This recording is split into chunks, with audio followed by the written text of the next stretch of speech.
नमस्कार. जय महाराष्ट्र. राज्याच्या राजकारणातून दोन महत्त्वाच्या घडामोडी घडायला सुरुवात झालेली आहे. एकीकडे या ठिकाणी आता विधानसभेच्या निवडणुका पार पडल्या. लोकसभेच्या निवडणुकीच्या निकालानंतर महाविकास आघाडी राज्यामध्ये सत्ता स्थापन करेल असं सर्वांनाच वाटत असतानाच अचानकपणे कल बदलले आणि विधानसभेला या ठिकाणी महायुती यांनी भरभरून मतदान घेतले आणि या ठिकाणी सत्ता स्वबळावरती महायुतीने या ठिकाणी जिंकली आणि महाविकास आघाडीचा धुव्वा उडवला. या ठिकाणी बरेच दिग्गज नेते पराभवामध्ये सामील झाले, तर अनेक नेते यांचं मंत्रिपदही हुकलेलं आहे. अशातच रोज राजकीय घडामोडी घडत असतानाच आता येणाऱ्या निवडणुका म्हणजेच जिल्हा परिषद आणि महानगरपालिका इतिहासात पहिल्यांदा सर्वच महानगरपालिका ह्या बरखास्त झालेल्या असून कार्यकाळ संपलेला आहे. मात्र निवडणुका गेल्या 5 वर्षापासून कुठेही झालेल्या नाहीत.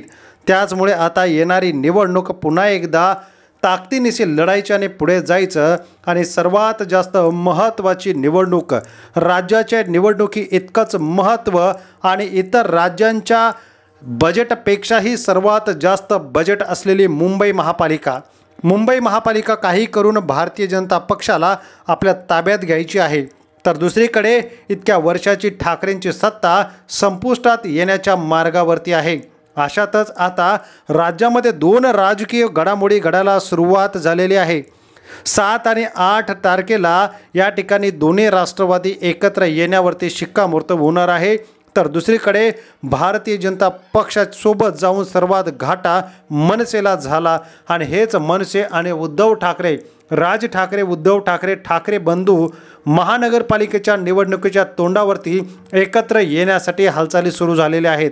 तर दुसरीकडे या ठिकाणी दोन्ही राष्ट्रवादी एक होऊन म्हणजे शरद पवारसुद्धा सत्तेत सामील होतील.